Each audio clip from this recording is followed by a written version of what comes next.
tremendous things. Our country is doing very well. You saw the numbers that got released today, yesterday. Deficits cut way, way, way back at levels that nobody's ever seen before, setting records.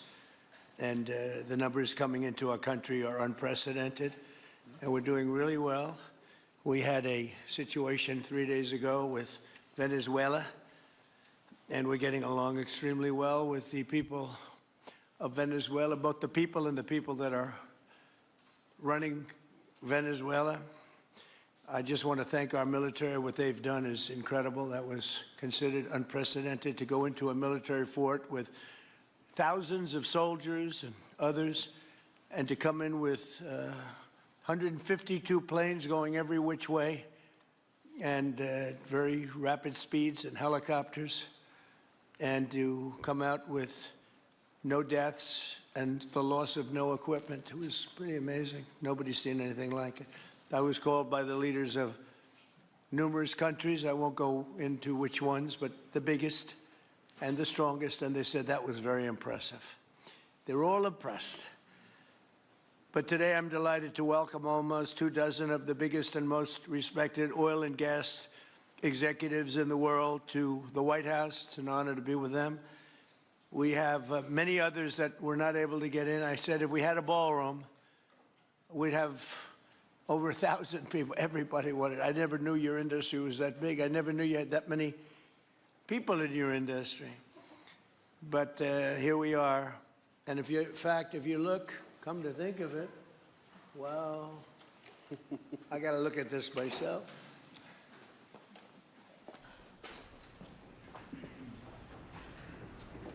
Wow. What a view. This is the door to the ballroom.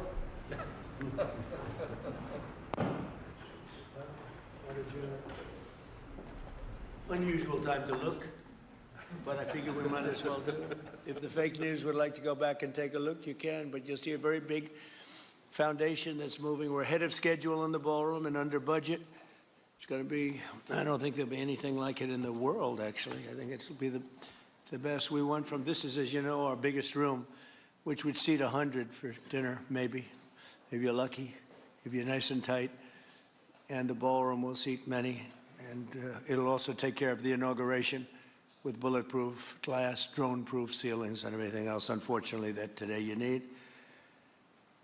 So we're going to discuss how these great American companies can help rapidly rebuild Venezuela's dilapidated oil industry and bring millions of barrels of oil production to benefit the United States, the people of Venezuela, and the entire world. And yesterday, the number is 30 million barrels. I can't even, is that a correct number? 30 million barrels. You hear that, Peter? Of oil was given to us by Venezuela. That's a lot of oil. It's about $4 billion worth, and it's on its way to the United States right now. And we want to thank Venezuela for that. And we're working very well with them, obviously, or they wouldn't have been so generous. But they respect us again. They didn't respect us at all before. So that's money that goes to the United States. Some will go to Venezuela, and some will go to the oil companies, but not that, because that's already been extracted. So when you're not getting any of that, but when you start extracting, you'll get. But it's tremendous reserves, among the biggest in the world. Some people say it is the biggest in the world. And we're going to be working with Venezuela. We're going to be making the decision as to which oil companies are going to go in, that we're going to allow to go in. We're going to cut a deal with the companies. We'll probably do that today or very shortly thereafter with Chris and Doug. And we're dealing with the country, so we're empowered to make that deal. And you'll have total safety, total security. One of the reasons you couldn't go in is you had no guarantees, you had no security, but now you have total security. It's a whole different Venezuela, and Venezuela is going to be very successful.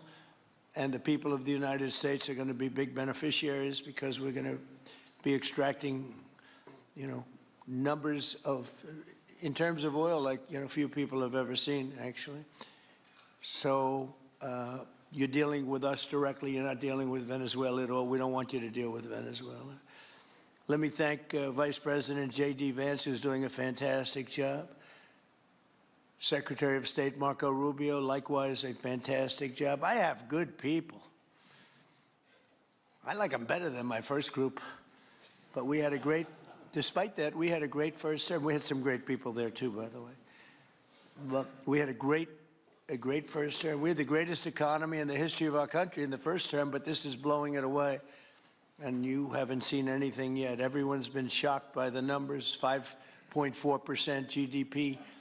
And that's despite the fact that we were badly hurt by the Democrat shutdown, of which they'd like to see if they could shut it down again. Secretary of the Interior, Doug Burgum, who's fantastic. Secretary of Energy, Chris Wright, recommended by Doug as being the greatest oil man anywhere in the world, because I wanted Doug for that job, energy, and Doug said, no, sir, there's a man named Chris Wright. I said, who the hell is Chris Wright? He said he's the most talented oil man anywhere in the world. I doubt you can get him, because typically oil men make a lot of money, and women. They make a lot of money, but Chris came. You took one of the greatest salary cuts probably in history, Chris, right? But he's a fantastic person, loves our country, and many other important members of this team. And I want to thank them for their efforts. As you know, last week, the United States Armed Forces performed one of the most spectacular military operations in American history, apprehending the outlaw dictator Nicolas Maduro for his crimes against the United States, crimes for which he has now been indicted and is in federal court awaiting trial. And he killed many people, millions of people, actually, and allowed jails, prisons, mental institutions, insane asylums, drug dealers, drug addicts to pour into our country totally unchecked because of sleepy Joe Biden's policy of open borders, the stupidest thing I've ever seen. We're getting them all out. The departure of Maduro makes it possible an incredible future for both nations, Venezuela and the United States, in which we will more closely integrate the economies of two major energy powers in the Western Hemisphere. Energy coming out of Venezuela was very small. One of the things the United States gets out of this will be even lower energy prices. We have people now getting gasoline for $1.99, $1.96, $1.95, $1.92 yesterday, somebody. And it used to be $3.50, $4, $5 a gallon. Think of that, $1.99. Decades ago, the United States built Venezuela's oil industry at tremendous expense with American skill, technology, know-how, and dollars. But those assets were stolen from us, and we had presidents who did nothing about it. This president is much different than your other presidents. They did nothing about it. They stole it. Some of the people in this room were a little bit younger when that happened, but not that much younger. It wasn't that long ago. But they stole our assets like we were babies, and the United States did absolutely nothing about it. So now we're doing everything about it. Now we're doing 500% about it, but it's a long time after the act took place. So they stole from us, and it was taken by socialists and communists at the time, and Venezuela was going bad, really bad. And as much oil as they have, they're producing almost nothing, which is just a system. So we're really, if you look at it, we're taking back what was taken from us. They took our oil industry. We built that entire oil industry. Started a long time ago, but they took it, and they were very ungracious to this country, but now they're being very nice. American companies will have the opportunity to rebuild Venezuela's rotting energy infrastructure and eventually increase oil production to levels never, ever seen before. When you add Venezuela and the United States together, we have 55% of the oil in the world. The United States is number one. We have them drilling. Drill, baby, drill was my campaign. And Doug and Chris, I think we're setting records on drilling right now and taking oil without Venezuela. That's how we're getting the oil prices down. The plan is for them to spend, meaning our giant oil companies will be spending at least $100 billion of their money, not the government's money. They don't need government money. But they need government protection and need government security that when they spend all this money, it's going to be there so they get their money back and make a very nice return. The plan is for them to spend at least $100 billion to rebuild the capacity and the infrastructure necessary. Venezuela has also agreed that the United States will immediately begin refining and selling up to 50 million barrels of Venezuelan crude oil, which will continue indefinitely. We're all set to do it. We have the refining capacity. It was actually based very much on the Venezuelan oil, which is a heavy oil, very good oil, great oil. It's fantastic for certain things like asphalt roads. Best there is in the world for asphalt roads and other things. All of the companies here today are going to be treasured partners in bringing the nation of Venezuela back to life, restoring its economy, and generating great wealth for their companies and for their people, and also great wealth for the American people, and tremendous wealth for the companies that are going in. The companies that are going in, and if you don't want to go in, just let me know, because I got 25 people that aren't here today that are willing to take your place. So I just want to thank, these are people that I either know or I know of by reading lots of business magazines and journals and papers. These are the greatest oil people anywhere in the world. Harold Hamm, I see, is here. Harold, you know, there's a story about Harold Hamm that he could look at a piece of land, put a straw into the land, and oil pours out. Is that true about you? Whereas some of you guys have to invest hundreds of millions of dollars to find that oil. So we can't let that story be true. But they say Harold puts a straw into the land and oil comes gushing out. So you're not a big R&D person, are you, huh? He's called instinct for oil. Now, he's got other problems, but we won't talk about those problems. But he's been a great supporter of mine for a long time, haven't you, Harold? So congratulations. But we have, and I think Harold would agree, we have the greatest oil men and women anywhere in the world sitting in this room right now.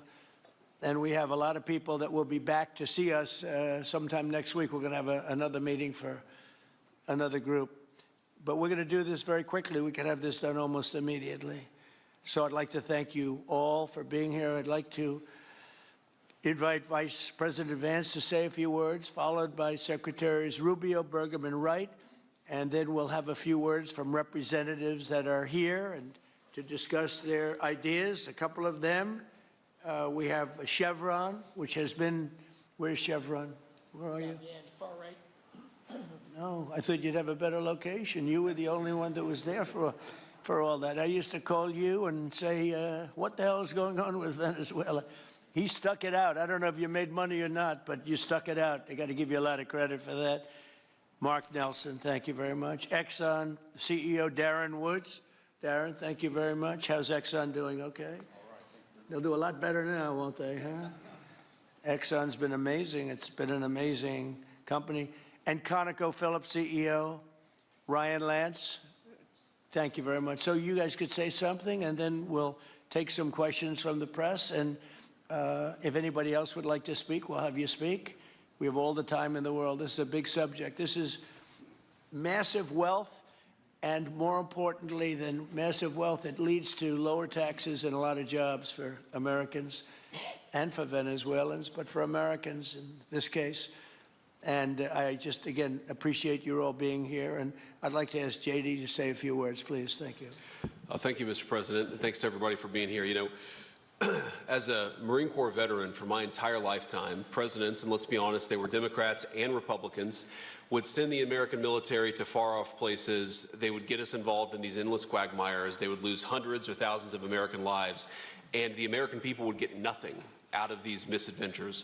And now you have an American president who's empowered the American military to stop the flow of drugs into our country and to ensure that we, as opposed to our adversaries, control one of the great energy reserves that exist anywhere in the entire world. And he did it without losing a single American life in the process. It was an amazing operation. It's going to make our country richer. It's going to make our country more powerful. It's going to make our country safer. And it's going to lead to the decline, the further decline of drug overdose deaths in the United States of America. An amazing thing, and I'm happy to be here to talk about how we can make it an even bigger and better operation for the American people. Thank you, sir. Thank you very much. Marco? Thank you, Mr. President. And I think this is a reminder that everything this president does, everything President Trump does, is with the American people in mind. It was not in the national interest or national security of the United States and of our people to have in our own hemisphere a country, not just with vast energy reserves, but controlled by an indicted narco trafficker who flooded our country with illegal immigration, including drug gang members, openly cooperated with drug gangs, and by the way, stole the wealth of that country to fund a repressive regime and also benefit adversaries such as Iran. All of that is now changing. As part of this process, the first phase, of course, is the phase we're in now, which is the stabilization phase. We did not want to see destabilization in the country. We're working very cooperatively with the interim authorities there to provide a market for the sale of the wealth of Venezuela in such a way that benefits the people, both of the United States, but also the people of Venezuela. And as a reminder to everyone, the President announced this just 2 days ago, every penny, everything they buy with the money that they're making from the oil now, Mr. President, will be bought from America. And that includes everything from equipment for the oil industry, to food, to medicine, and everything in between. The second will be a phase of recovery, and then some of these phases will overlap, and that is to have a normal economy again where the money goes to the benefit of people, not the benefit of our adversaries or the benefit of elements in that country and around the world that are against our interests, at the same time as a process of reconciliation has to happen internally among the different sectors of society and politics and the like. And finally, the third phase, which is the most important of the three, is when the country fully transitions into a normal country that we have strong economic and diplomatic and relations with, that is friendly towards the United States, that's not a foothold for our adversaries, that serves our interests, but also the interests of the people. It'll be a country that is wealthy, a country that is prosperous for the people, not for a handful of criminals, but also a country that is supportive of our interests in the region and throughout the world. And we thank you, Mr. President, and the team you've assembled that have brought us to this point. A lot of work remains, important work, but this is historic. Okay. Thank you very much. Doug? Well, Mr. President, I want to thank you for your leadership, not just as President, but as Commander-in-Chief. The boldness, the execution, the breathtakingly precise work that you've delivered both in Iran back in June and here has changed the field for the whole world. And you always ran about the idea of peace and prosperity. And in Venezuela, as you know, this was a playground for every bad actor in the world. We had Russians, Iran, terror groups, all of them profiting from this criminal organization that was pretending to run the country. That makes America safer. You've secured the border, we're stopping the flow of drugs, and now with the normalization of relationships on an economic basis, it's going to mean tremendously for the prosperity of the American people. So I just want to say again, congratulations to you and to the entire leadership team. It's been an amazing, historic week on the scale of things that we haven't seen perhaps for 125 years in terms of the U.S. Exerting its influence over Latin America in a way that's going to make a change for generations. And on behalf of all the oil executives that are here today, Chris and I want to say thank you to all of you. It's your technology, your innovation that has put America in the place where today we are the most energy dominant country in the world. And that position is what's allowed us to take the action that we're taking with statecraft, with military action. None of that would happen if we were dependent on everybody else for energy. So you're a big part of the reason that we're able to move the way we are today, and we're grateful that you're here to be part of the solution going forward. Thank you, Doug, and you are doing a fantastic job, and we appreciate it. Everybody appreciates it. They know who's doing well. Chris Wright? Thank you, Mr. President. Yeah, what we've seen in the last week is leadership matters and credibility matters. Venezuelan oil has been sanctioned for many years, and the oil just flew, those sanctions were not enforced. That oil just floated out, trafficked by bad actors of the world.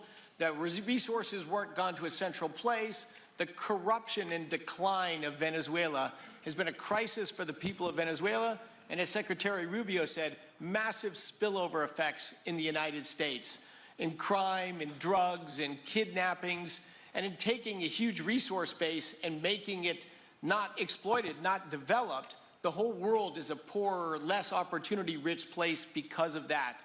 When you have materials underground, they've been underground for 1 million years.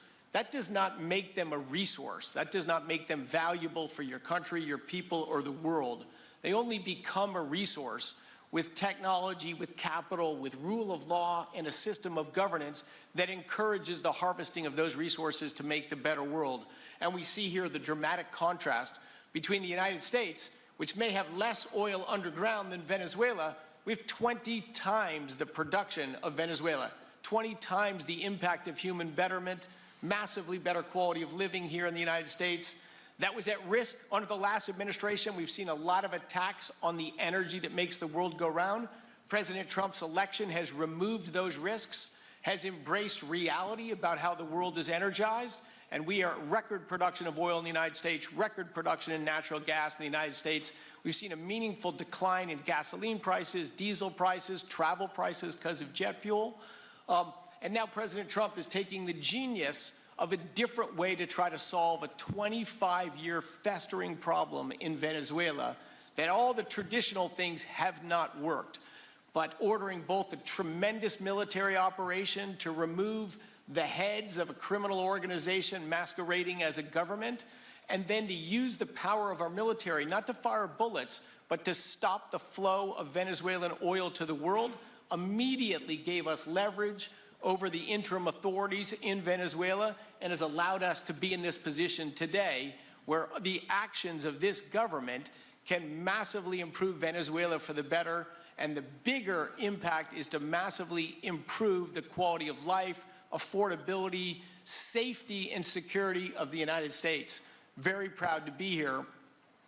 And we'll turn it over to Mark Nelson, who's the vice chairman of Chevron. Chevron has been in Venezuela for over 100 years, continuously.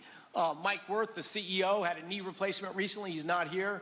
Mark is a tremendous leader in our industry, and I'll turn it over to him. Thank you, Secretary Wright. Again, I'll send Mike Wirth's regrets. He really wanted to be here, Mr. President. That's all right. Great guy. On his behalf, I have 3 very quick thank yous and an assurance I'd like to provide you all.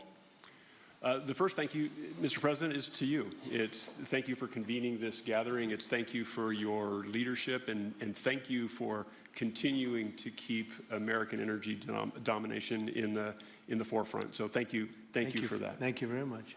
The second thank you actually is to the cabinet.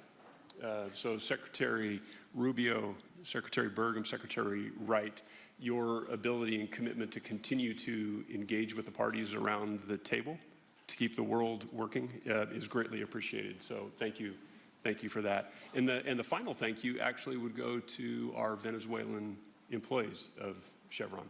They have been working tirelessly to operate safely, protect the environment in country, and their dedication and skill will help us in this next chapter. And finally, I'll close with the assurance. For more than a century, Chevron has been a part of Venezuela's past. We are certainly committed to its present, and we very much look forward as a proud American company to help it build a better future. And so, Mr. President, thank you for your leadership. You really suffered there. You stuck it out. A lot of people left. A lot of big companies left. Many of the people sitting at this table left because of the safety risk and other risks. But you stuck it out. I give you credit for that. Sometimes it was hard.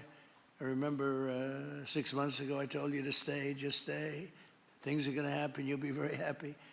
I didn't know they were going to happen this fast or this conclusively.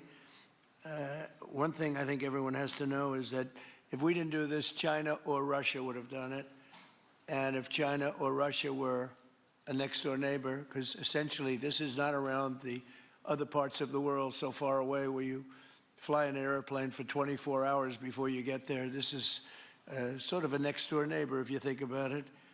And I told China and I told Russia, we get along with you very well. We like you very much. We don't want you there. Not going to be there. And if we didn't do this, China would have been there and Russia would have been there. Maybe they both would have been there together, but they're not going to be there now. One thing I will tell them, and I will tell you, that we are open for business. China can buy all the oil they want from us there or in the United States. Russia can get all the oil they need from us, and they do like oil, even though they produce a lot of it. But China and Russia and everybody else is able to go, and we'll be open for business almost immediately. I have a feeling the $100 million will be spent $100 billion will be spent very, very rapidly by these very big, powerful, and rich companies, and I think they're going to be able to rebuild the infrastructure. And I hope it's going to be brand new as opposed to a rehab, because I know the tremendous difference between the new and the not so new in your industry. The new is much more beautiful, much better in every way, and actually much smaller. It's like everything else, gets smaller and stronger. It's a combination of smaller, better, and stronger. So I hope you're going to build all brand new stuff, rip out the old crap that's been there for so many years, and do it the right way. You're going to be there a long time if we make a deal. If we make a deal, you're going to be there a long time. If we don't make a deal, you won't be there at all. It's, you know, sort of interesting. But again, China and Russia would have been there if we didn't do this. And the other thing people ask about the second wave, I don't think it's going to be necessary. We have an armada, a giant armada like nobody's ever seen in that part of the world. And it's stationed off the coast. And we are getting along so well with the people that are involved and representing Venezuela that I don't think we're going to have any, I don't think it's going to be necessary to do the second wave. We were planning on a second wave, but the first wave was so powerful and so good and so strong. And frankly, the people in the country, they did the right thing. They were smart. They did the right thing. They didn't want to go through a second wave. But we've got a tremendous number of the most powerful ships in the world right there. I don't think we're going to have to use that. I'm happy to say that. I don't think we're going to have to use that at all. If I could ask Chevron, you did a great job. I want to thank you. And ExxonMobil, if you would say a few words, and then followed by Conoco, great companies, massive companies, great companies. Exxon, please. Sure. Thank you, Mr. President. I appreciate the invitation and the opportunity, frankly, for the entire industry to show up and provide a perspective. Frankly, we've been kind of unresponsive to the press regarding Venezuela. I guess today's the opportunity to address the press directly with respect to a number of questions that have been asked of ExxonMobil. First and foremost, obviously, is the interest that we have in Venezuela. And I think, you know, the way I would position that, I think one of the reasons why we see many of the industry players here is we're in a depletion business for a product that is in great demand and will be in demand for many, many, many decades to come. And as a depletion business, the biggest challenge we have is finding resources. There's an opportunity in Venezuela with all the resources there is we don't have that challenge of finding, we have the challenge of developing those resources. So I think it's in the best interest of these companies and, frankly, society as a whole for the industry to be interested in understanding what the opportunity here represents. I'll just share a philosophy that ExxonMobil has when we enter countries, because we do business all around the world in a number of different regimes. We take a very long-term perspective. The investments that we make span decades and decades, so we do not go into any opportunity with a short-term mindset. And there's a value proposition that we have to meet. It has to be a win-win-win proposition. Obviously, it has to be a win for the company and our shareholders and to generate a return for the investments that we make. It has to be a win for the government. The resources are an important source of revenue that help support the people of the places that we do business. And it has to be a win for the people. We have to be wanted there and to be a good neighbor. And those three things ensure a stable, long-term platform for the large investments that we make for the long term. With respect to Venezuela in particular, we have a very long history in Venezuela. In fact, we first got into Venezuela back in the 1940s. We've had our assets seized there twice. And so you can imagine to re-enter a third time would require some pretty significant changes from what we've historically seen here and what is currently the state. If we look at the legal and commercial constructs and frameworks in place today in Venezuela, today it's uninvestable. And so significant changes have to be made to those commercial frameworks, the legal system. There has to be durable investment protections, and there has to be a change to the hydrocarbon laws in the country. We're confident that with this administration and President Trump working hand in hand with the Venezuelan government, that those changes can be put in place. And with respect to the Venezuelan government, that perspective we don't have a view on. We haven't talked to the Venezuelan government, and obviously we have yet to assess the people's perspective with respect to ExxonMobil entering the country. In the short term, there are things that can be done while these longer-term issues are being worked. For us, we haven't been in the country for almost 20 years.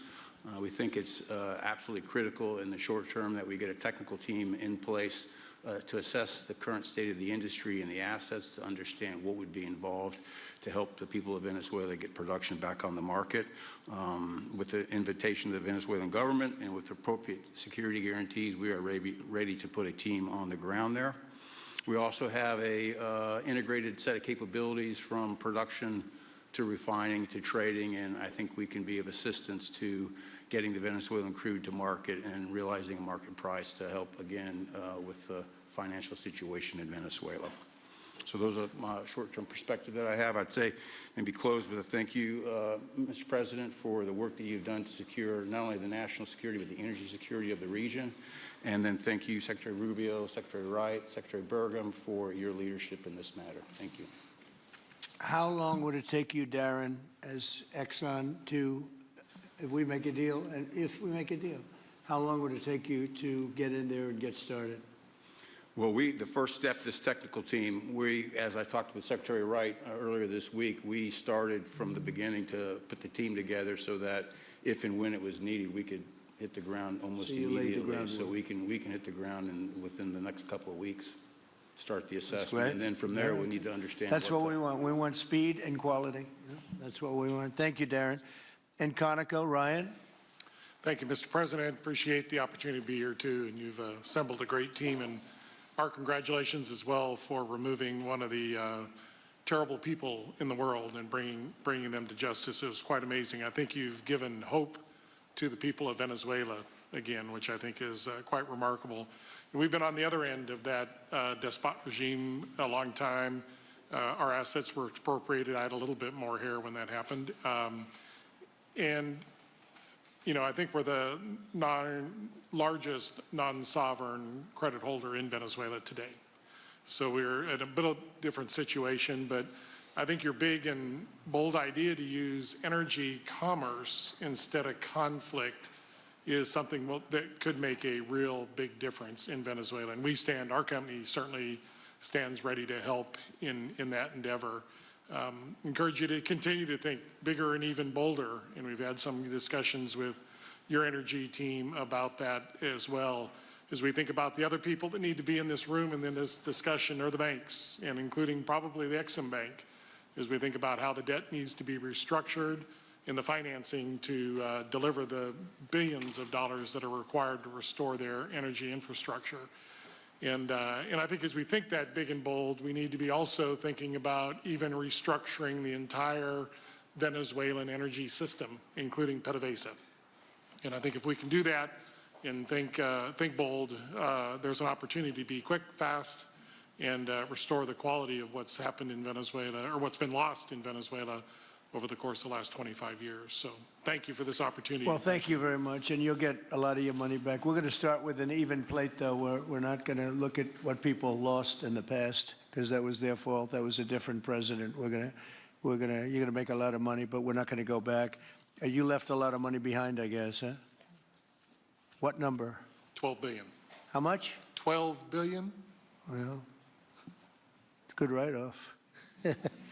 It's already been written off. It's been written. All right, thank you. You'll make it back one way or the other. You're all going to do very well. I think really very well. Marco just gave me a note. Go back to Chevron. They want to discuss something. Go ahead. I'm going back to Chevron, Marco. Thank you, Marco. Go ahead. Was there a question, Mr. President? Yes, go ahead, Marco. What are you saying here? Mark, if you can increase. update us on operations in the ground and with the appropriate approvals, what you might be able to achieve in the next 12 to 18 months, give us a little view from the ground. You bet, you bet. So today, Chevron has 3,000 employees in 4 different joint ventures in Venezuela today. And over the past 5 to 7 years, they've taken production from about 40,000 barrels a day to 240,000 barrels a day, essentially getting those facilities and that equipment up to standards that would be something that people in the room would be more accustomed to. Given the work we've done with Secretary Wright and Secretary Burgum and even Secretary Bessent, I think we have a path forward here very shortly to be able to increase our liftings from those joint ventures 100%, essentially effective immediately. We are also able to increase our production within our own disciplined investment schemes by about 50% just in the next 18 to 24 months. And that's just leveraging what's on the ground. So to Secretary Rubio's comments about phase 1, this is taking the momentum of improvements we've already made there locally and building on those and creating more momentum for the people of Venezuela. Do you think you have an advantage being there? It's, you know, you've been there by the skin of your teeth. It's been tough for you to be there. But do you think you have an advantage over the other people in this room by the fact that you are there? Yeah, I think there are, Mr. President, I think there would be days where it didn't feel like an advantage, and there are days where it does feel like an advantage. But having people on the ground today that care desperately about the people of Venezuela and know how to operate the assets that are there, is a definite advantage today. Would you say the best locations are available, or would you say the best locations are already sort of worked, even though they're in very bad shape? The best locations for finding oil, the best locations for oil. There are more opportunities than not, Mr. President. With 300 billion barrels of reserves and resources in country, there are lots of opportunities for many companies. Will you be building new, or will you be using the old infrastructure that you have? Yeah, today it's a little bit of a mix, but today it's mostly us taking the equipment of today, getting it to the standards that we are accustomed to your comments about making it how it should be today. Most of the investments that we've been making are about getting it up to our standards. Well, I think you're going to make an investment, but you're going to get your money back very quickly, and that's part of our thing. We're going to have you get your money back fast, and then you'll give a lot to Venezuela and to the United States after that. Okay, so you'll be in good shape. Could I ask Harold Hamm to say a few words? He's been a friend of mine for a long time. Very amazing man, actually, amazing energy person. Well, thank you, Mr. President. It's good to be here with so many dignified people. And this effort particularly, and thank you for your effort for what you've done here, taking this despot out of that area. And the world dealt with him way too long. Certainly our industry knows that this is a real jewel that can be developed for the people of Venezuela and also benefit the world.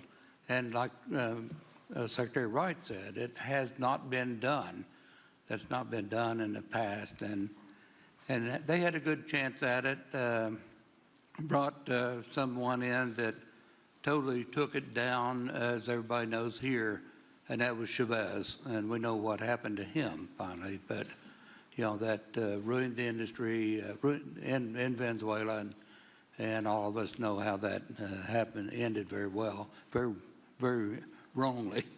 So anyway, we're glad to see what's happened here and look forward for the opportunity for a lot of people in this room, but also for America and the country itself. Are you going to be involved in going in? Because, you know, he's in North Dakota and he's in Oklahoma and some incredible places. It's a little bit different, but there's no doubt about you won't have to worry about the straw too much here. You can just go at it. Are you going to be one of the participants? Well, certainly, you know, I'm an oil finder, like you said. You know, Barry Switzer, you know, told that story. The coach. And he's kind of exaggerated a little bit. It doesn't come out quite that easily usually. But anyway, great story. I love it. But I love Barry. Barry's the one that told me this. Yeah, he's a champion, you know, in a lot of ways. So love that story. Certainly, it excites me as an explorationist, you know, everybody has that in their blood, and you know, it is a very exciting country and a lot of reserves.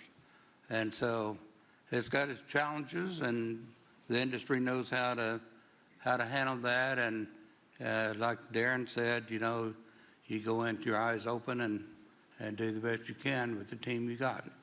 So Well, you're going to have you. something that they never had really here is tremendous security. You're going to be very secure, very safe, physically safe in addition to financially safe. So it's good to see you, Harold. Thank you very much. Does anybody have anything to say before we get to the press? What does Cuba have to do to avoid the same fate as Venezuela? What does Cuba have to Well, Cuba's in bad shape. Cuba relied on Venezuela for oil and for money. And nobody really knows what's going to happen with Cuba. They're doing very poorly. They're really third world all the way. And we have a lot of great Cuban Americans. And I would say Marco fits very solidly into that category. And I might ask you to say a few words about, we were discussing it before, Cuba is a very different, they don't have energy, they don't have oil, but they would live off of the oil from Venezuela. And what they do have is very strong people and very powerful people militarily, and they would protect the people running Venezuela, and they would take in a lot of money from Venezuela. Now they don't have that. They won't be taking in any money. So, Marco, what do you think? Well, I mean, the fundamental problem in Cuba is that it's run by incompetent people that don't know what an economy looks like, much less a functioning one. They've made a choice, and that is they would rather have political control over their people than they would to have an economy that functions. And they've gotten away with it for 60-something years because they've had donors, the Soviet Union, and now most recently Venezuela. But that's now gone. So the people in control in Cuba have a choice to make. They can either have a real country with a real economy where their people can prosper, or they can continue with their failing dictatorship that's going to lead to systemic and societal collapse.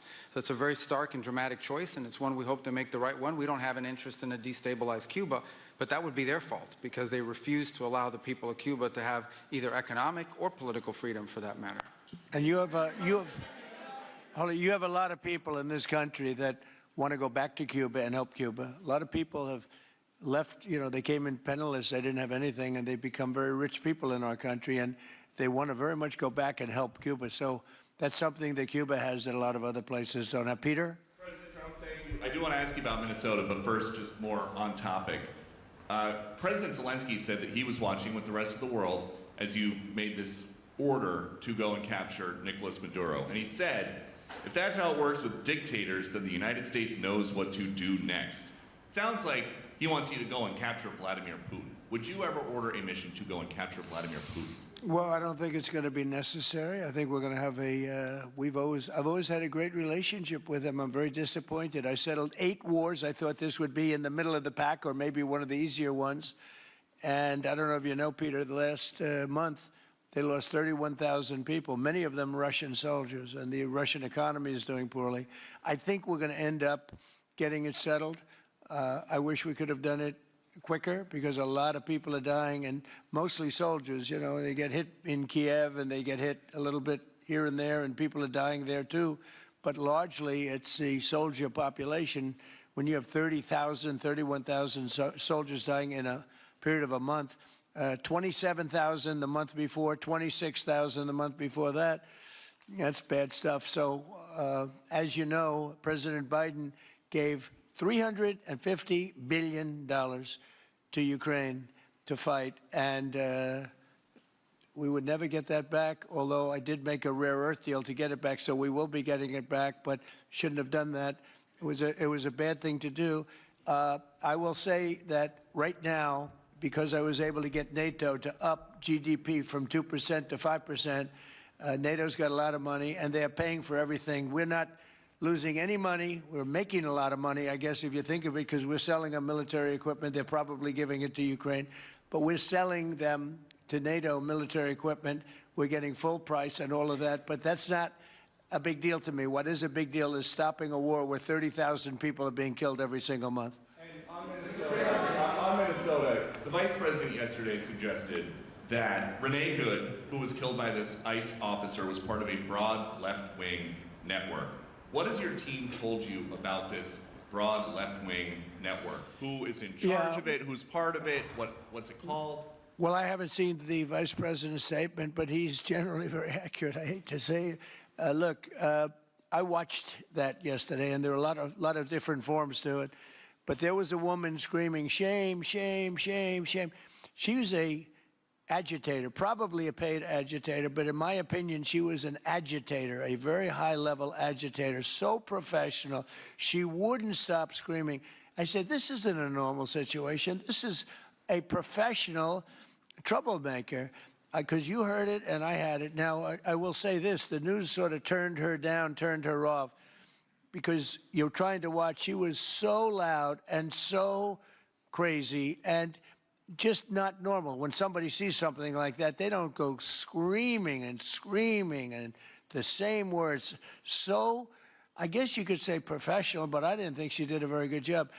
You have agitators, and we will always be protecting ICE, and we're always going to be protecting our Border Patrol and our law enforcement. Yeah. Thank you, Mr. President.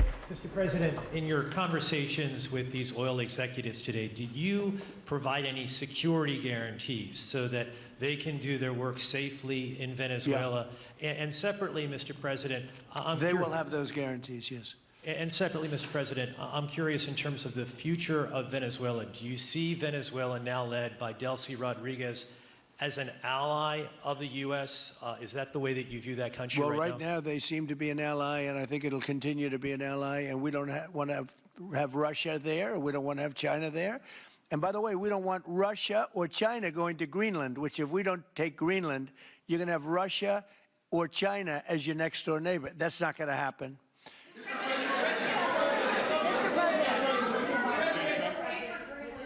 The white.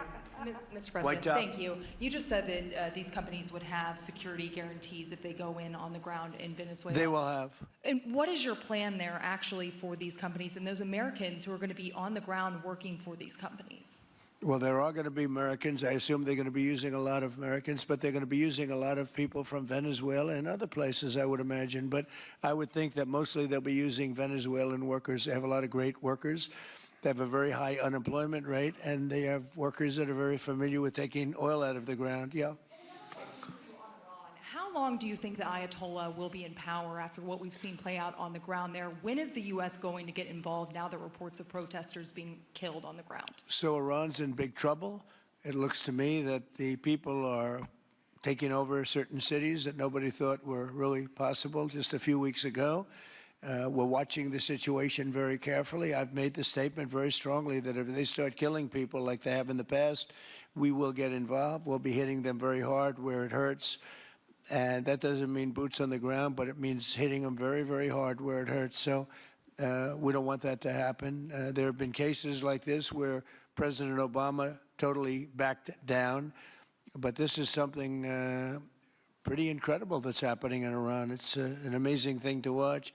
They've done a bad job. They've treated their people very badly, and now they're being paid back. So let's see what happens. We're watching it. We're watching it very closely. Go ahead, please. Yes, go ahead. Thank you so much, Mr. President.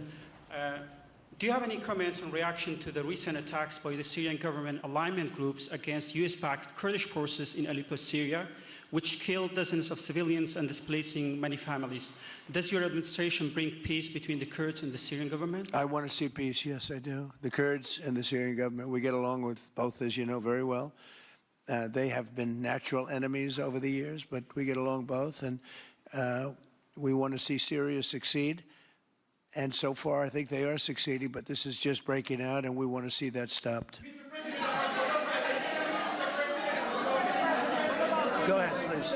You're meeting with the President of Colombia, Gustavo Petro, in a few weeks. Do you hope this meeting with Gustavo Petro marks a new chapter, a new beginning in the benefit of the U.S. and Colombia relations? What country? Colombia, with the President of Colombia, Gustavo Petro. I had a very good talk with him yesterday, and he's been very hostile to us and to the nation and to me, called me a dictator and lots of other things. Called Biden some terrible names, far worse than he called me. But he called yesterday through people, and he wants to meet, and that's fine with me. I've made up with people also, you know. So we're going to have a meeting with him. We had a very good conversation. The people of Colombia are incredible people. Marco would know that better than anybody because he's married to a woman from Colombia. And I don't mean Columbia University. That would be, I'm not sure. I think I like Columbia, the country, better, if you want to know the truth. The people are, hold it. The people are great people. I look forward to meeting with them. We're going to meet in the very near future. Would you meet the interim president of Venezuela here in the White House? Would you greet her to discuss the fate of the oil? Yeah, well, I'm going to meet a lot of people, and we're going to meet, we meet a lot of people. When you end 8 wars, you get to know a lot of people, and I think it's very important. As an example, we have over $18 trillion, think of that, $18 trillion coming into our country. A lot of that's coming in from foreign countries like Saudi Arabia and Qatar and UAE and others. And I get to meet a lot of people, but I will be meeting with various representatives of Venezuela, probably pretty soon. We haven't set that up. But the relationship that we have with the people that are currently running Venezuela is very good. We also have a young lady that received the Nobel Peace Prize. She's going to come in and pay her regards to our country, really, to me, but I'm a representative of the country, nothing else. And she's coming in sometime next week, I think Tuesday or Wednesday, and we'll see how that is. But no, we're dealing with the people from Venezuela. We're dealing with them very well. I think they've been very smart in the way they've dealt with us, frankly, because that whole place could have been obliterated with one more strike, and we didn't want to do that. Thank you so much. I have a question for you on Minneapolis, but on Venezuela and your meeting with Machado next week. If she gives you her Nobel Peace Prize, will that change your view about her running that country? Well, I have to speak to her. I mean, I'm going to have to speak to her. She might be involved in some aspect of it. I will have to speak to her. I think it's very nice that she wants to come in, and that's what I understand the reason is, because Norway is very embarrassed by what took place. I mean, they're getting decimated. Look, whether people like Trump or don't like Trump, I settled 8 wars, big ones, some going on for 36 years, 32 years, 31 years, 28 years, 25 years, some just getting ready to start, like India and Pakistan, where already 8 jets were shot out of the air, and I got it done in rapid order without nuclear weapons. I can't think of anybody in history that should get the Nobel Prize more than me, and I don't want to be bragging, but nobody else settled wars. Obama got the Nobel Prize. He had no idea why. He still has no idea. He walks around, he says, I got the Nobel Prize. Why did he get a Nobel Prize? He got it almost immediately upon attaining office, and he didn't do anything, and he was a bad president. So, I mean, you should get the Nobel Prize for every war you stopped. These were major wars. These were wars that nobody thought could be stopped. President Putin called me, and he said about 2 of the wars that he's been trying to stop them for 10 years. He wasn't able to do it. He couldn't believe it. So in theory, you should get the Nobel Prize for every war you stopped. Every one of them was major. But I don't care about that. What I care about is saving lives. I've saved tens of millions of lives. You know, the Prime Minister of Pakistan came here, and he made a very public statement. He said that President Trump saved minimum 10 million lives having to do with Pakistan and India, and that was going to be raging. So, but I'm honored that she's coming here. I look forward to meeting her, yes. And on Minneapolis, I have a follow-up. Go ahead. On Minneapolis, Mr. President, I have a follow-up for you. The state officials there have said that the FBI is not sharing evidence with them. Typically, they would conduct a joint investigation, as you know. Do you believe that the FBI should be sharing evidence with state officials in Minnesota? Well, normally I would, but they're crooked officials. I mean, Minneapolis and Minnesota, what a beautiful place, but it's being destroyed. It's got an incompetent governor, fool. I mean, he's a stupid person. And it looks like the number could be $19 billion stolen from a lot of people, but largely people from Somalia. They buy their vote. They vote in a group. They buy their vote. They sell more Mercedes-Benzes in that area than almost. Can you imagine? You come over with no money, and then shortly thereafter you're driving a Mercedes-Benz. The whole thing is ridiculous. So they're very corrupt people. It's a very corrupt state. I feel that I won Minnesota. I think I won it all 3 times.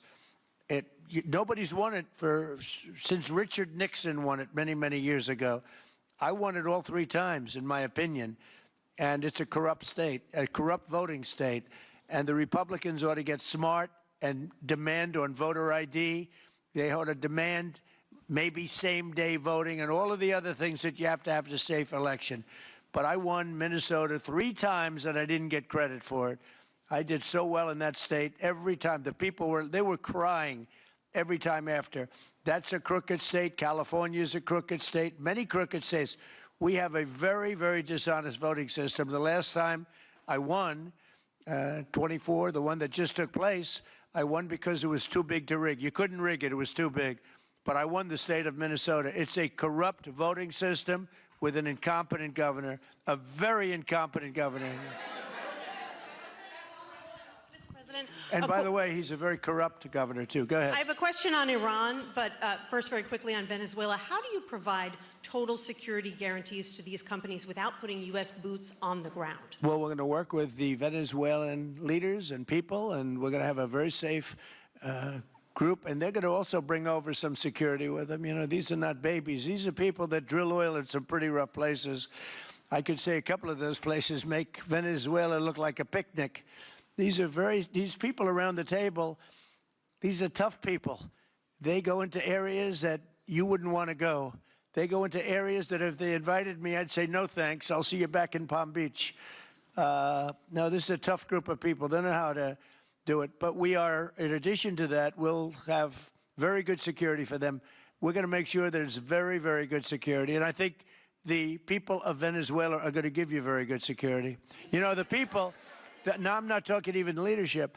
The people of Venezuela are going wild over this. They named a street after President Trump. What do? You attack a country and they name a street? That's never happened before. Although I heard that's also taking place in Iran. They named a street. The protesters. I just hope, you know, just God bless them. I just hope the protesters in Iran are going to be safe, because that's a very dangerous place right now. And again, I tell the Iranian leaders, you better not start shooting, because we'll start shooting too. With your glasses, sir, go ahead, please. Hold it. Next to you. Yes, glasses. The gentleman with the glasses. All right, thank you, Mr. President. With those very big glasses, actually. Yeah, Ferrari, actually. Mr. President, I have 2 questions. What do you want the European Union to do in Ukraine? The European leaders seem pretty divided on Ukraine. And then if you can reiterate this straight message that you have to the Iranian leader, to Khomeini, the message that you have. You're talking about Iran? Iran, yeah. What the do first I want one is on Iran Europe. to do? I'm sorry? Where are you from? Italy. Oh, nice place. Yeah. Okay. The first question So is what on are you Europe. asking about Iran for? Well, if you can answer about Europe and what you think the Europeans should do on Ukraine, and then a message. Well, look, Europe has been doing so much for Ukraine, but it hasn't been enough. And obviously that I would say that President Putin is not afraid of Europe. He's afraid of the United States of America, as led by me. There's no fear of Europe. You know, Europe's fallen behind. And Europe, and J.D. said it very strongly, I don't know, he took a lot of heat, but I didn't give him any heat. Europe is a different place. Europe is changing. Europe has got to get its act together. I love Europe. I guess I came from Europe, essentially. My roots are in Europe, but Europe is a different place. They have to get their act together. Now they have a great NATO leader, and they've gone up to 5% from 2% GDP. That's a big step. But they have to be very careful with their immigration policy, and they have to be very, because, you know, I will just say, to be nice, that there are certain places in Europe that are very important that are no longer recognizable. I'm being very nice. I'm being very diplomatic when I say that. They are not recognizable. And they have to be careful on energy, because they're putting windmills all over the place and losing a fortune. They're destroying their country. They're destroying the beautiful landscapes, the beautiful everything. They're doing. And by the way, in case you people don't know, I'm not much of a windmill person. I can proudly say, Doug, that we have not approved one windmill since I've been in office, and we're going to keep it that way. My goal is to not let any windmill be built. They're losers. They lose money. They destroy your landscape. They kill your birds. They're all made in China. And all you have to do is, you know, just about all of the windmills are made in China, the structures. All you have to do is say to China, how many windmill areas do you have in China? So far, they're not able to find any. They use coal and they use oil and gas and some nuclear, not much, but they don't have windmills. They make them and sell them to suckers like Europe and suckers like the United States before. They are the worst form of energy, the most expensive form of energy, and in 8 years they're rotted out anyway. Go take a look at Palm Springs, California, and take a look at what that looks like. It looks like a junkyard of steel. So we don't approve, and I've told my people, we will not approve windmills. Maybe we get forced to do something because some stupid person in the Biden administration agreed to do something years ago. We will not approve any windmills in this country. Two questions. On Venezuela, is it ultimately more important to you to establish stability there or democracy there? Well, you're talking about maybe the same thing. I mean, you're talking about stability or democracy? I don't know. To me, it's almost the same thing. We want stability, but we do want democracy. Ultimately, it'll be democracy. Peter? I do have a policy question, President Trump, but I'm having a hard time seeing here. I see the American flag lapel pin. What is the other lapel pin on your Somebody gave me this. You know what that is? That's called a happy Trump. And considering the fact that I'm never happy, I'm never satisfied, I will never be satisfied until we make America great again, but we're getting pretty close, I'll tell you what. This is called a happy Trump. Somebody gave it to me, I put it on. Thank you, thank you. And the policy question.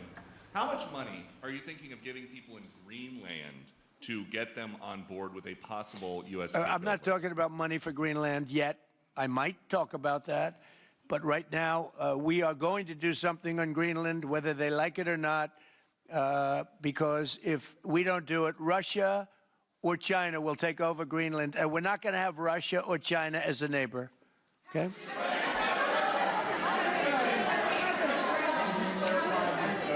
I would like to make a deal, you know, the easy way, but if we don't do it the easy way, we're going to do it the hard way. And by the way, I'm a fan of Denmark too. I have to tell you, and you know, they've been very nice to me. I'm a big fan, but you know, the fact that they had a boat land there 500 years ago doesn't mean that they own the land. I'm sure we had lots of boats go there also, but we need that because if you take a look outside of Greenland right now, there are Russian destroyers, there are Chinese destroyers and bigger, there are Russian submarines all over the place. We're not going to have Russia or China occupy Greenland, and that's what they're going to do if we don't. So we're going to be doing something with Greenland, either the nice way or the more difficult way. Please, go ahead, ma'am. Mr. President, why is it so important to you to own it when you have a military presence there, which you could expand to affect security? Because when we own it, we defend it. You don't defend leases the same way. You have to own it. And, you know, with a nation, look at what happened with Obama, with that horrible deal they made with Iran. It was a short-term deal. It was like a 9-year deal. Countries can't make 9-year deals or even 100-year deals. Countries have to have ownership. And you defend ownership, you don't defend leases. And we'll have to defend Greenland. If we don't do it, China or Russia will. It's not going to happen. We are not going to have, and I like China, I like Russia, I love the people of China, I love the people of Russia. I get along very well with President Putin, but I'm very disappointed in him. I get along very well with President Xi. I'm going to go over to China in April, but I don't want them as a neighbor in Greenland. Not going to happen. And by the way, and NATO's got to understand that. I'm all for NATO. I saved NATO. If it weren't for me, you wouldn't have a NATO right now. But we're not going to allow Russia or China to occupy Greenland, and that's what's going to happen if we don't. Go ahead. On the economic report that came out today, Mr. President, one, can you respond to that? And two, it was an amazing report. The most amazing thing is government jobs are way down, and yet the unemployment or the employment numbers are very good. We've gotten rid of tremendous numbers of federal government jobs. Nobody's ever seen anything like it. And yet the employment numbers are very good. They're really getting better. But now we have all those people to work in the private sector for a lot more money. I think that's one of the very big things. The other thing is at 5.4%. And remember, this is after we had a shutdown. And that shutdown had an impact because the concept of the shutdown even though it's before, people knew we were going to be shutting down. A lot of bad things happened. And by the way, on January 30th, you may have another shutdown. We'll see what happens. But I think the numbers, Caitlin, were really amazing. Look, to think about 5.4%, nobody thought that. They thought it was going to be 2%. And you know what it is? It's tariffs. And it's also November 5th. We had a great election, a great election. Our country was dead 1.5 years ago, and now we have the hottest country anywhere in the world. And I hope you guys were impressed. 5.4%, and we haven't even really transitioned yet. There's no reason it can't be much, much higher than that. Yeah.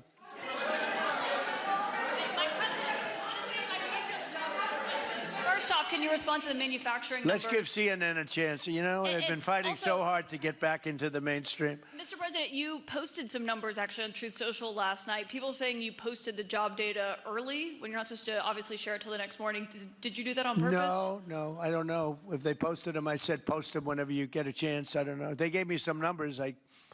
When people give me things, I post them. But the numbers are amazing. Yeah, please. Administration plan to distribute the money from the Venezuela oil sales? Is it, obviously you say it's going to go into these controlled accounts. Yeah. Would it go back to Venezuela in a direct payment? Is it going through these goods? How do you plan to do that? Well, we want to make sure that Venezuela can survive. You know, Venezuela needs money, and we're going to make sure that they get money, and we're going to get money, and the oil companies are going to make something for the work they do, and they're going to get back their money. We're devising a formula, but it won't be so much of a formula. It's going to be what they need. We're going to take care of what they need. There'll be plenty left over. We're going to have a lot of money left over. And the money left over is going to the United States of America, and the oil companies are going to be very happy. Yeah, please. Thank you, Mr. My second question is, would the administration offer a backstop to these oil companies for like financial guarantees, some sort of backstop, if the country did destabilize again? That's a very interesting question. Using the word backstop, I haven't heard that word in a long time. That was at the Wharton School of Finance I last heard. That's a good term. We ought to use it more often. I hope I don't have to give a backstop. Look, these are very smart people, the smartest people there are, not only in oil and business. These are the biggest companies in the world sitting around this table. They know the risks. I mean, there are risks. We're going to help them out. We're going to make it real easy. They're going to be there for a long time. We're going to be there together for a long, long time. And they're going to be taking the oil, and they're going to be bringing oil prices down.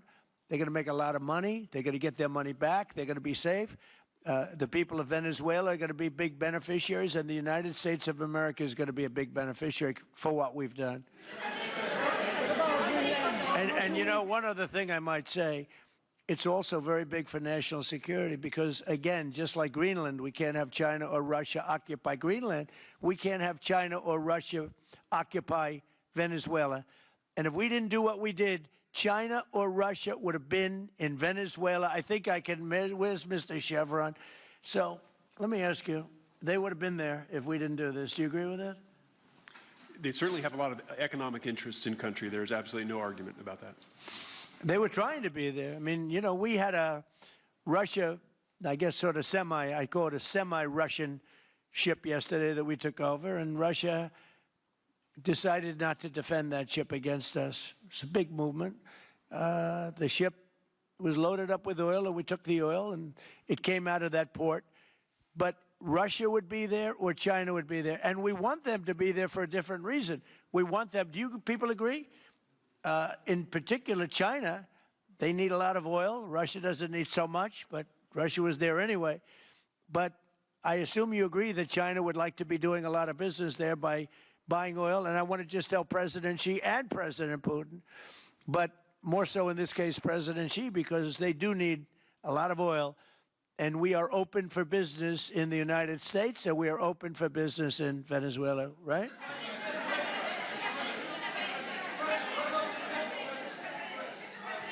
Go ahead, sure. Mr. President, you know, what is your I could take questions from these people all day long. You know, they're sitting here, and generally, they're very rich, very powerful, but nobody gives a damn about them. It's a sad thing. You have all that money, all that power, and look at all these crazy questions. We could do this all day long and they wouldn't be satisfied. I have a question on today's meeting, Mr. We'll President. take a few more, I have though. a question on today's meeting, Mr. Do you President. have, let me ask you more importantly, do you have any questions from the biggest? Yes, sure. Hold it. Do you have any questions for the biggest people on earth, the biggest business people, the biggest companies anywhere on earth? Do you have any questions for these people? No, do you have a question for them? Yes, but have Go you ahead, heard go from ahead, ask any of them. the companies in the room that they are committed to rebuilding the oil infrastructure in Venezuela? And for the executives in the room, what do you need from the administration in order to invest? That's a good question. Do you want to go and answer that question? Yeah, Exxon, small company. I'll refer you back to the statements I made before. There are a number of legal and commercial frameworks that would have to be established to even understand what kind of returns that we'd get on the investments. So I think all the investments and the opportunity sets, I think everyone sitting around this table would have the opportunity and the know-how and the capability to make the investments. The questions will ultimately be how durable are the protections from a financial standpoint, what do the returns look like, what are the commercial arrangements, the legal frameworks, all those things have to be put in place in order to make a decision to understand what your return would be over the next several decades that these $1 billion investments would be made on. You know, could I do this? Because we have, again, the biggest people on the planet Earth around this table, biggest companies in the world. I'd like to just ask them to introduce themselves. We'll start from this end and go around to here. And if you have anything to quickly say, we can do that.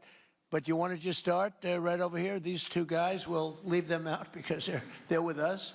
Please. Thank you, President Trump. John Addison at Vitol. We're here to ensure that you are going to be able to move all of this oil all around the world at the best price possible so that the influence that you have over the Venezuelans will ensure that you get what you want. Thank you. Thank you. Good point. Thank you, Mr. President. Ryan Sheffield of Formentera. My grandfather, Hugh Sheffield, was president of ARCO, Venezuela. Right. Thank you for what you did. Do you like what we're doing? There's a lot of shale there, a lot of upside. He would be very happy looking down. He'd be very proud of you right now, right? Yes, sir. Good. Thank you.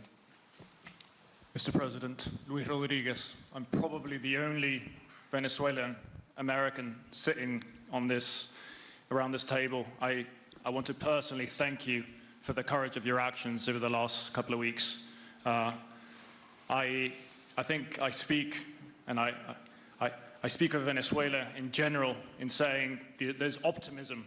You've brought optimism to the table, and if the conditions are met, the opportunity is absolutely immense.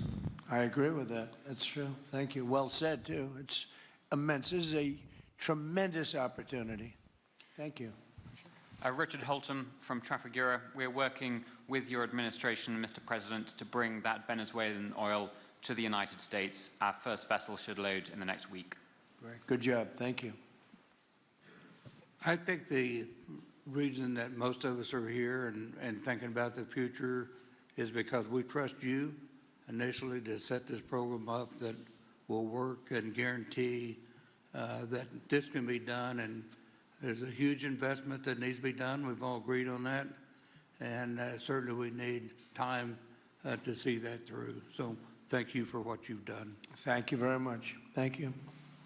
Mr. President, I'm Lane Riggs, CEO of Valero Energy, and we're one of those companies that refineries in the U.S. are uniquely configured to run Venezuelan oil, and we're more than happy as this opportunity expands for us to further invest in our refineries to produce more of it. And you're very much set up for the heavy oil, right? Yes, sir. That's great. That's great. We're ready for it. Thank you, Mr. President. Thank you for having us here. Thank you. And thank you for opening the door to a better Venezuela. We are a Spanish company, but we are fully committed to invest here in the States. We have invested over the last 15 years, $21 billion in the American oil and gas industry, in Pennsylvania, in the Gulf of America, in Texas, and in Alaska, with the discovery of Pica that is going to have the first oil this quarter, and is going to change, is going to reverse the declining history of that great state of Alaska. We are in Venezuela, Mr. President, with our partners of Eni, we produce the gas that guarantees the stability of a half of the grid power in Venezuela. So we are committed with this stability, and on top of that, we are on the ground, we have people, we have facilities, we have technical capabilities, and I take your point, Mr. President. We are ready to invest more in Venezuela.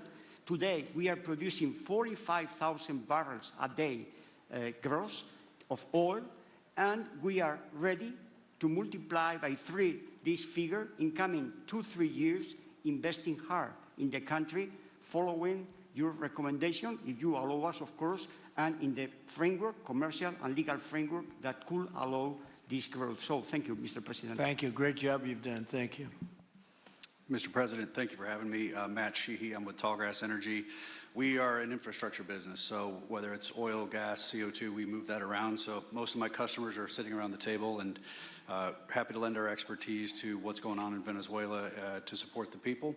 And obviously infrastructure is going to be critical to see it repaired. Thank you. Thank you. Mr. President, thank you. An honor to be here. Marianne Mannon, Marathon Petroleum. We are one of the largest U.S. refiners. On behalf of the men and women of Marathon Petroleum and of our industry, thank you and the administration for what you're doing for U.S. energy independence. We have the ability and the capability of our assets to process Venezuelan crude, and the people of Marathon Petroleum stand ready to do so. Do we need more refineries in our country? In the U.S., probably Yes. not. We have sufficient capacity. It's amazing. A lot of it was approved during my first term. We were getting you approvals that nobody could have gotten in Louisiana and other places, and they got built. Before that, it was a disaster. We didn't have the refineries. Now we do because of the first term. Please. Darren Woods, ExxonMobil. Okay, we'll go over here.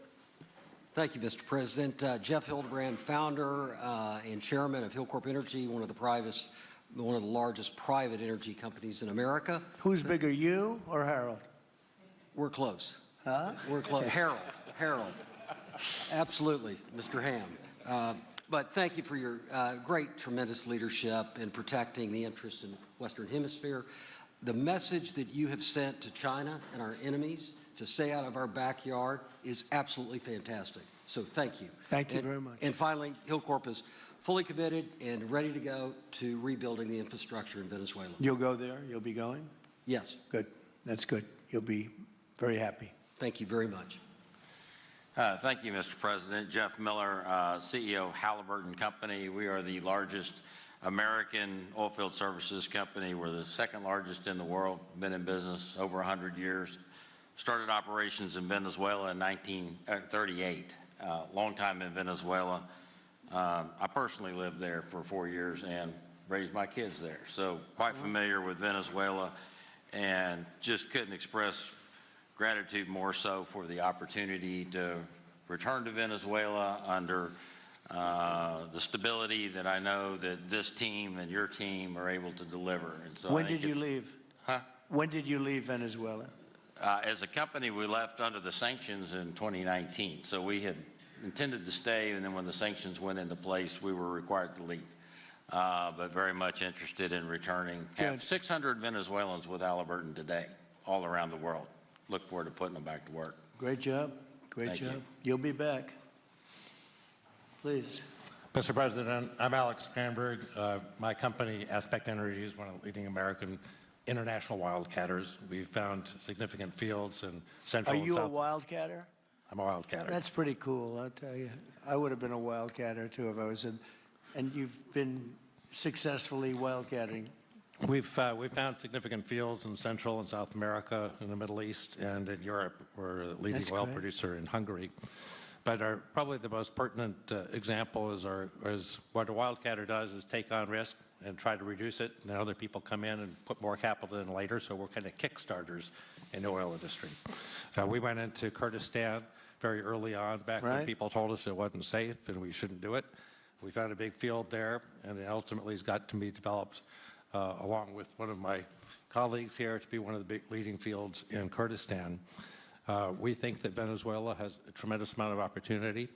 If you look at the reinvestment required, the investment required, people are talking about hundreds of billions of dollars. But if you put that in perspective, that's 1 million barrels a day for 15 years. It's $220 billion net cash flow. So what we really need to do is to be able to kickstart production and then reinvest and have the confidence to reinvest. And what you're doing by putting the United States in control of the cash flow coming out of the country, it gives companies like ours the confidence to say we can kickstart this production and then reinvest and reinvest. In Hungary, we've invested $1 billion in changing the trajectory of Hungarian oil production.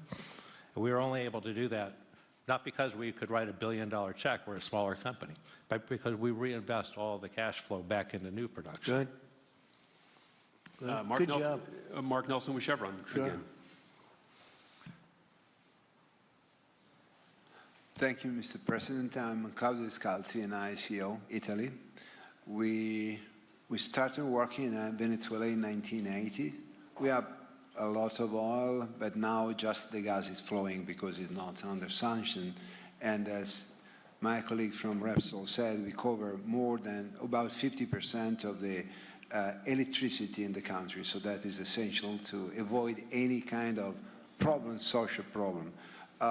We own about 4 billion barrels of reserves, so a huge amount in the Orinoco Belt and in central Venezuela. We have now in the country 500 people, most Venezuelan, and we are ready to invest. Clearly, we are ready to invest. We thank you for the big efforts and the efficiency of your action, and we are here. And we are here to work together with the U.S. We are also a big investor in the U.S. So I know that.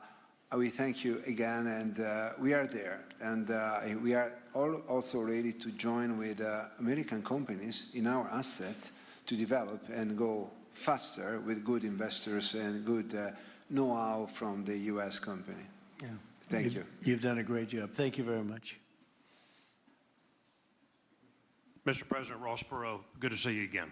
I'm chairman of Hillwood and HKN Energy, been in the energy business 45 years, and we have been working with your team quite a bit. We have been in Kurdistan now for 19 years, along with Alex, and built a very good business. But now with your team, we're looking in Syria, we're now in Libya, and so we are very excited to look at Venezuela with you and your group, and look forward to continuing to build this great industry. Thank you very much. Thank you. Mr. President, thank you for having us here today. Wael Salwan from Shell. Of course, we have a huge presence here in the U.S., in the Gulf, as well as in Pennsylvania with the petrochemical facility, which I think we had the opportunity to host you at, as well as being one of the largest LNG off-takers of American LNG. We have been in Venezuela for a very long time. We actually drilled in 1914 the first well that discovered oil in Venezuela, and on the back of which the entire energy industry was established in Venezuela. When we left in the 1970s because of nationalization, we had 1 million barrels per day of production. But we have kept boots on the ground in Venezuela all this time, and we now have a few $1 billion worth of opportunities to invest in, subject to OFAC approval. So we are ready to go and looking forward to the investments in support of the Venezuelan people. That's great. Thank you very much. Thank you, Mr. President. Ben Marshall, the America's CEO for Vitol. Alongside Trafigura, we're very thankful to have worked with the government and the Venezuelans to be able to bring the crude oil to market at a market price as quickly as we can to help stabilize the country. Thank you. Thank you. Ryan Lance, ConocoPhillips. I'll defer to my colleagues. Thank you, Mr. President. Olivier Lepoche, CEO of SLB, or formerly known as Schlumberger, the largest global oilfield services. We have been in Venezuela since 1930, and we still operate. We operate today on the ground with and in support of Chevron. We have ability to scale. We have 1,100 Venezuelans in the company, 2,000 additional that are calling us to go back to country and to go back to work. We're able to mobilize in the last 18 months 2 rigs and deliver 50 wells with success. So we're here. We have knowledge of the subsurface like nobody else has. We have boots on the ground, capacity on the ground, $700 million of equipment value on the ground in Venezuela, ready to mobilize for all of our partners, customers. So we are ready to scale fast, and we really want to thank the administration, Secretary Wright, Secretary Bergen, for the effort they are supporting and giving us to be successful on behalf of the Venezuelan oil and gas industry. Thank you very much. Thank you very much. Well, check this out. They say the very best for last. And I don't have that sexy accent like this guy next to me here. Mr. President, my name's Bill Armstrong of Armstrong Oil and Gas. I'm a private independent guy. And in real estate, you were a wildcatter. So wear that motto proudly. But like you, I was my own guy. I don't have shareholders. I don't have private equity partners, but I've been drilling all over the place. In fact, I had the largest discovery in Alaska, biggest discovery in 50 years in our country. I now control 8 million acres adjacent to Venezuela, so I'm already heavily invested in the area.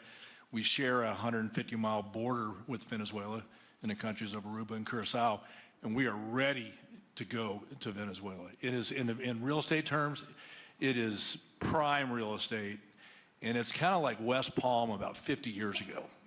Yeah. Very ripe. Yep, I agree with you. Thank you. Congratulations. Thank you.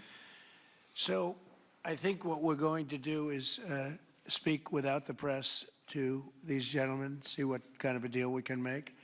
We're going to get them involved. I'm going to ask Doug and Chris and some of the people that we have from the business standpoint representing our country to start talking about the confines of a deal.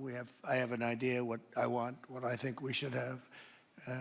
We have to get them to invest, and then we have to get their money back as quickly as we can, and then we can divvy it all up between Venezuela, the United States, and them. I think it's simple. I think the formula is simple. We start with a brand new plate, and it's going to be a tremendous success. I think it's going to be probably like few other things could ever be. There's so much. Venezuela's been really taken advantage of by a lot of people because they drill very little. I mean, as much as you hear they drill very, very little, very small percentage.